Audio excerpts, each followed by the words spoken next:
Hello friends, welcome to our YouTube channel teaching exam overload. दोस्तों, आज के session के अंतर्गत आपकी जो सीटेट जुलाई 2024 और यूपी टेट की कंबाइंड क्लासेस चल रही थी, उसके अंतर्गत आज हमारी नेक्स्ट क्लास है, जिसमें आज हम क्लास 6 ज्योग्राफी के चैप्टर नंबर 4 को पढ़ेंगे, जिसका नाम क्या है, मानचित्र है। तो आज का हमारा टॉपिक क्या है, मानचित्र, मानचित्र के घटक, मानचित्र के प्रमुख प्रकार पढ़ेंगे और कुछ और भी चीज़ें मानचित्र के बारे में हम देखेंगे। और यह क्लास 6 ज्योग्राफी के अंतर्गत चैप्टर नंबर 4 है। चलिए फिर सेशन को शुरू करने से पहले हमारी एक रिक्वेस्ट है कि हमारे चैनल को लाइक करें, सब्सक्राइब करें तथा ज़्यादा ज़्यादा शेयर करें। चलिए फिर इसमें देखते हैं क्या है मानचित्र है क्या। पहला पॉइंट तो यही है कि पृथ्वी की सतह या इसके एक भाग को पैमाने के माध्यम से चपटी सतह पर जब खींचा गया चित्र होता है वही मानचित्र कहलाता है। तो या तो पृथ्वी की जो पूरी सतह है उसको, या फिर किसी एक विशेष भाग को, जैसे कि ऑस्ट्रेलिया ले लिया, या फिर ऑस्ट्रेलिया में भी किसी यूपी जैसे मान लीजिए भारत में यूपी का, या यूपी में भी किसी जिले को ले लिया जाए, तो पृथ्वी की या तो पूरी सतह या तो इसके एक भाग को पैमाने के माध्यम से, उसका एक स्केल होता है कि 1 सेंटीमीटर बराबर 10 किलोमीटर या 100 किलोमीटर, तो एक स्केल होना चाहिए, और चपटी सतह पर खींचा गया जो चित्र होता है वह मानचित्र कहलाता है। अब इसमें देखते हैं कि कुछ पॉइंट्स दिए गए हैं, बहुत इंपॉर्टेंट है। विश्व ग्लोब के निर्माता कौन है? मार्टिन बैहम। ध्यान रखिएगा, विश्व ग्लोब को सबसे पहले किसने बनाया था? मार्टिन बैहम ने बनाया था। विश्व मानचित्र के निर्माणकर्ता कौन है? अनेक्सिमेंडर है। वो ये सबसे ज़्यादा इंपॉर्टेंट है कि विश्व मानचित्र के निर्माणकर्ता कौन है? अनेक्सिमेंडर है। भूगोल के जनक आपको पता होना चाहिए, हिकैटियस है, और व्यवस्थित भूगोल के जनक इरेटोस्थनीज हो जाएंगे। दोनों इंपॉर्टेंट है। तो विश्व ग्लोब के निर्माता मार्टिन बैहम, विश्व मानचित्र के निर्माणकर्ता अनेक्सिमेंडर हैं, भूगोल के जनक हिकैटियस, और व्यवस्थित भूगोल के जनक कौन हो जाएंगे? इरेटोस्थनीज हो जाएंगे। आगे देखते हैं कि भौतिक मानचित्र क्या होता है। भौतिक मानचित्र या अन्यथा राहत मानचित्र वह कहलाते हैं जो एक ऐसी भूमि और पानी के शरीर की प्राकृतिक विशेषताओं को दर्शाते हैं जो किसी विशेष क्षेत्र में पाए जाते हैं। तो मतलब जो भौतिक विशेषताओं को दर्शाएं वे भौतिक मानचित्र कहलाते हैं। तो इसमें भौतिक मानचित्र में क्या आएगा? जो प्राकृतिक विशेषताओं को दर्शाने वाले मानचित्र होंगे वे भौतिक मानचित्र के अंतर्गत आएंगे। जैसे कि इस प्रकार के मानचित्रों में महासागरों, नदियों, झीलों और तालाबों जैसे जलनिकायों को नीले रंग में चित्रित किया जाता है। इसी तरह भूरा रंग पहाड़ों और पठारों को दर्शाता है।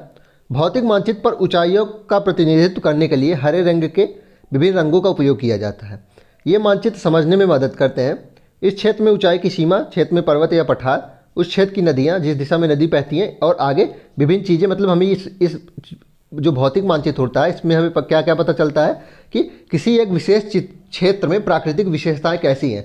वह विशेष क्षेत्र पठारी है, पर्वतीय है, वहाँ कौन कौन सी नदियाँ बह रही हैं, वहाँ उच्चावच कैसा है, कहाँ ज़मीन ऊंची है, कहाँ नीचे है ज़मीन। तो ये सब हमें कैसे पता चलेगा? भौतिक मानचित्र के माध्यम से ही पता चलता है, क्योंकि यह प्राकृतिक विशेषताओं को बस बताता है। आगे देखते हैं।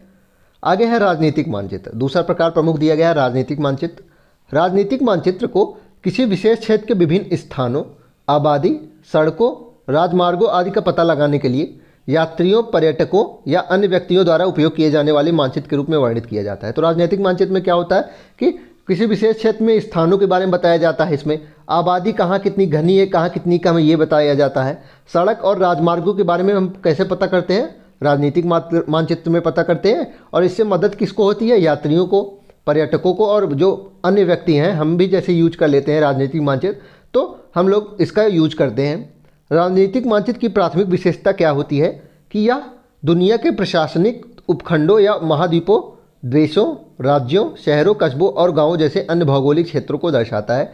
तो इसमें क्या क्या घटक आते हैं इसके अंतर्गत? स्थानों को बताया जाता है, आबादी के बारे में बताया जाता है कि किस स्थान पर कितनी आबादी है, कहाँ विरल है, कहाँ सघन है आबादी। सड़क और राजमार्ग के बारे में इसमें बताया जाता है। आगे देखते हैं। और भी विभिन्न चीज़ें बताई जाती हैं, जैसे कि राजधानी बताई जाती है। जैसे कि इसमें देख लिए उत्तर प्रदेश लखनऊ राजधानी दिखाई गई है, बिहार की पटना।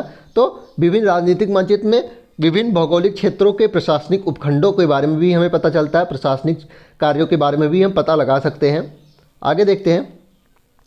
ये मानचित्र महासागरों, समुद्र, नदियों और झीलों जैसे बड़े जल निकायों का उपयोग लैंडमार्क के रूप में करते हैं। अब 3 प्रकार के राजनीतिक मानचित्र आगे दिए गए हैं, जो कि हैं सामान्य मानचित्र, सर्वे मैप्स और विशिष्ट मानचित्र। ये आपके लिए उपयोगी नहीं है। आप पूछा जाता है सबसे ज़्यादा थीमेटिक मानचित्र पूछा जाता है, या फिर भौतिक मानचित्र। पहला बहुत इंपॉर्टेंट था भौतिक मानचित्र, जिसमें प्राकृतिक विशेषताएं आती हैं, और थीमेटिक मानचित्र, क्योंकि अलग नाम ये लगता है, ये सबसे ज़्यादा पूछा जाता है, इसलिए ध्यान रखिएगा एनसीईआरटी में जो दिया गया है वही इसमें पूछा जाता है। थीमेटिक मानचित्र देख लेते क्या होता है। कुछ मानचित्र विशेष जानकारियाँ प्रदान करते हैं, जैसे कि सड़क मानचित्र, वर्षा मानचित्र, वन तथा उद्योग आदि के विवरण दर्शाने वाले मानचित्र इत्यादि। इस तरह के मानचित्र किसी विशेष जानकारी के संदर्भ वाले मानचित्र होते हैं और उस जानकारी को दर्शाने के लिए विशिष्टीकृत होते हैं। तो मतलब किसी एक विशेष चीज़ को दर्शाने वाले जो मानचित्र होते हैं वो क्या कहलाते हैं, थीमेटिक मानचित्र कहलाते हैं। जैसे कि मान लीजिए पूरे भारत देश की सड़क के बारे में एक मानचित्र बनाया गया तो वो थीमेटिक मानचित्र कहलाएगा ना, क्योंकि वो पूरे भारत देश की सिर्फ एक विशेषता को दर्शा रहा है, सड़क कैसी है, कहाँ नहीं है, उसको दिखा रहा है। जैसे कि वन मानचित्र मान लीजिए बना दिए, मान लीजिए वर्षा मानचित्र आप भारत देश का बना दिए, कहाँ वर्षा कितने सेंटीमीटर होती है, कहाँ कम होती है, कहाँ ज़्यादा होती है, तो ये थीमेटिक मानचित्र कहलाता है, क्योंकि यह विशेष जानकारी देता है, एक विशिष्ट जानकारी देता है, विशिष्ट विशेषताओं के बारे में बताता है ना, तो यही थीमेटिक मानचित्र कहलाता है। आगे देखते हैं मानचित्र के घटक कितने होते हैं। इंपॉर्टेंट है, मानचित्र के घटक 3 होते हैं, दूरी, दिशा और प्रतीक। मानचित्र के घटक कितने हैं, दूरी, दिशा और प्रतीक। इसमें देख लेते हैं। दूरी, मानचित्र एक आरेखण होता है जो कि पूरे विश्व या उसके एक भाग का छोटा कागज़ के पन्ने पर दर्शाया जाता है, और यह हम कह सकते हैं कि मानचित्र छोटे पैमाने पर खींचे जाते हैं, लेकिन इसे इतनी सावधानी से छोटा किया जाता है ताकि स्थानों के बीच की दूरी वास्तविक रहे। मतलब इसमें एक पैमाना होता है, जैसे कि देखिए इसमें दिया गया है 1 सेंटीमीटर बराबर 10 मीटर। मतलब इसमें दिया गया है, मान लीजिए एक स्थान ए है, एक स्थान बी है, अब उसकी वास्तविक दूरी कितनी है, उसकी वास्तविक दूरी मान लीजिए है 50 किलोमीटर, उसकी वास्तविक दूरी क्या है, 50 किलोमीटर है, और 1 सेंटीमीटर बराबर 10 किलोमीटर मान लीजिए आपने पैमाना बनाया है, 1 सेंटीमीटर बराबर 10 किलोमीटर पैमाना बनाया है, तो आप मानचित्र में ए से बी की दूरी कितनी दिखाएंगे, 5 सेंटीमीटर दिखाएंगे। ए से बी की दूरी 5 सेंटीमीटर दिखाएंगे, क्योंकि 5 सेंटीमीटर बराबर 1 सेंटीमीटर बराबर 10 किलोमीटर, तो 5 सेंटीमीटर बराबर 50 किलोमीटर। तो इस प्रकार दूरी का भी एक पैमाना होता है, एक फिक्स्ड पैमाना लिया जाता है, उसी अनुसार सब चीज़ें की जाती हैं जिससे कि कोई दिक्कत ना हो सके, और वास्तविक दूरी और मानचित्र पर एक अनुपात फिक्स्ड होता है, ध्यान रखिएगा। दिशा, अधिकतर मानचित्र में ऊपर दाहिनी की तरफ तीर का निशान बना होता है, जिसके ऊपर अक्षर उत्तर लिखा रहता है, ऊ लिखा रहता है। इसका अर्थ क्या होता है, उत्तर दिशा दर्शाती है, और इसे उत्तर रेखा कहा जाता है। जब आप उत्तर के बारे में जानते हैं तब आप दूसरी दिशाएं जैसे कि पूर्व, पश्चिम तथा दक्षिण के बारे में पता लगा सकते हैं। 4 मुख्य दिशाएं उत्तर, दक्षिण, पूर्व एवं पश्चिम को दिखाया गया है। ये प्रधान दिग्बिंदु है। अगला इंपॉर्टेंट पॉइंट है कि पूछा जाता है प्रधान दिग्बिंदु कितने होते हैं। ध्यान रखिएगा, प्रश्न क्या बनता है, प्रधान दिग्बिंदु कितने होते हैं, तो 4 होते हैं, उत्तर, दक्षिण, पूर्व और पश्चिम। यही चारों दिशाएं प्रधान दिग्बिंदु कहलाती हैं। बीच की 4 दिशाएं भी हैं, जैसे कि उत्तर पूर्व, दक्षिण पश्चिम और उत्तर पश्चिम। इन बीच वाली दिशाओं की मदद से किसी भी स्थान की सही स्थिति का पता लगाया जा सकता है। तो इसमें इंपॉर्टेंट क्या था, दूरी में जो वास्तविक दूरी और मानचित्र पर दिखाई गई दूरी का अनुपात होता है, ये बहुत इंपॉर्टेंट होता है, जो पैमाने के मदद से किया जाता है। और दिशा में पूछा जाता है प्रधान दिग्बिंदु कौन से होते हैं, तो 4 होते हैं, उत्तर, दक्षिण, पूर्व और पश्चिम। आगे देखते हैं प्रतीक। अगला पॉइंट क्या है, प्रतीक है, देख लेते हैं इसको। अगला पॉइंट देखते हैं इसमें प्रतीक के बारे में क्या दिया गया है। ये तीसरा घटक होता है मानचित्र का। तो किसी भी मानचित्र पे हम कुछ चीज़ों को कुछ एक विशेष प्रतीक से दर्शाते हैं, जैसे कि सड़कों को हम विशेष प्रतीक से दर्शाएंगे, वृक्षों को प्रतीक से दर्शाया जाता है, रेल की पटरियों को कैसे दर्शाया जाता है, ऐसे करके दर्शाया जाता है, कुएं को ऐसे बीच में ऐसे बना के एक सर्कल और उसके बीच में एक बिंदु के द्वारा दर्शाया जाता है। तो ये प्रतीक होते हैं, जिन प्रतीकों के माध्यम से हम बड़ी चीज़ों को दर्शाते हैं, और ये मानचित्र का तीसरा घटक कहलाता है। इसमें रूढ़ प्रतीक क्या होता है, अभी इसको चलिए देखते हैं। मानचित्र की एक विश्वव्यापी भाषा होती है जिसे सभी आसानी से समझ सकते हैं। इन प्रतीकों को क्या कहा जाता है, इन प्रतीकों के उपयोग के संबंध में एक अंतर्राष्ट्रीय सहमति होती है, ये रूढ़ प्रतीक कहे जाते हैं। तो रूढ़ प्रतीक किसे कहे जाते हैं कि जो पूरे अंतर्राष्ट्रीय जो मानक होता है उसमें जो प्रतीक माने जाते हैं मानचित्र के लिए, जो पूरे अंतर्राष्ट्रीय जो सभी लोग होते हैं, अंतर्राष्ट्रीय सहमति जिन प्रतीकों में होती है वे रूढ़ प्रतीक कहलाते हैं। अब देख लेते हैं, जैसे कि देखिए रूढ़ प्रतीक के कुछ उदाहरण दिए गए हैं। रेलवे लाइन, बड़ी लाइन होती है, मीटर लाइन और रेलवे स्टेशन दिया गया है। सड़कें पक्की ऐसे दर्शाई जाती हैं, कच्ची ऐसे। सीमा देखिए अंतर्राष्ट्रीय ऐसे दर्शाया जाता है, राज्य ऐसे और जिला ऐसे। नदी देखिए ऐसे दर्शाई जाती है, कुआं ऐसे दर्शाया जाता है, तालाब ही ये नहर। तो ये सब क्या है, रूढ़ प्रतीक है, मतलब अंतर्राष्ट्रीय सहमति होती है इसमें। आगे देखते हैं रेखा चित्र क्या होता है। आप अपने मित्र के घर जाना चाहते हैं लेकिन आपको रास्ते की जानकारी नहीं है। आपका मित्र अपने घर के रास्ते को बताने के लिए कच्चा आरेखण बना सकता है। रेखा चित्र 2 शब्दों से मिलकर बना है, जिसमें पहला शब्द है रेखा तथा दूसरा शब्द है चित्र, जिसका संपूर्ण अर्थ यह होता है कि रेखा के द्वारा किसी का चित्र बनाना। मतलब रेखा खींच के जो चित्र बनाया जाता है वह रेखा चित्र कहलाता है।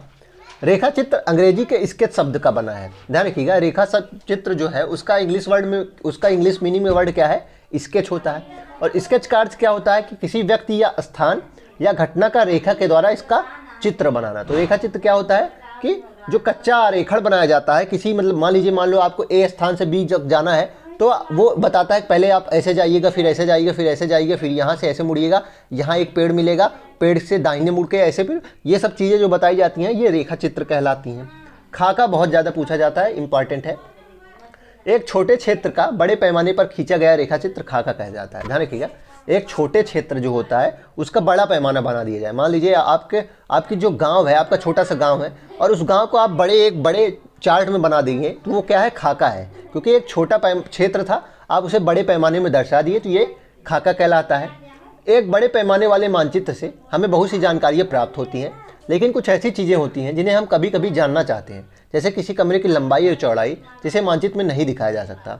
उस समय हम लोग बड़े पैमाने वाले एक रेखा चित्र खींच सकते हैं जिसे खाका कहा जाता है। तो खाका क्या होता है कि जो बड़े पैमाने वाला रेखा चित्र होता है उसे ही खाका कहा जाता है। चलिए फिर इसी के साथ आज का चैप्टर समाप्त होता है। आशा करता हूँ कि आपको यह सेशन पसंद आया होगा।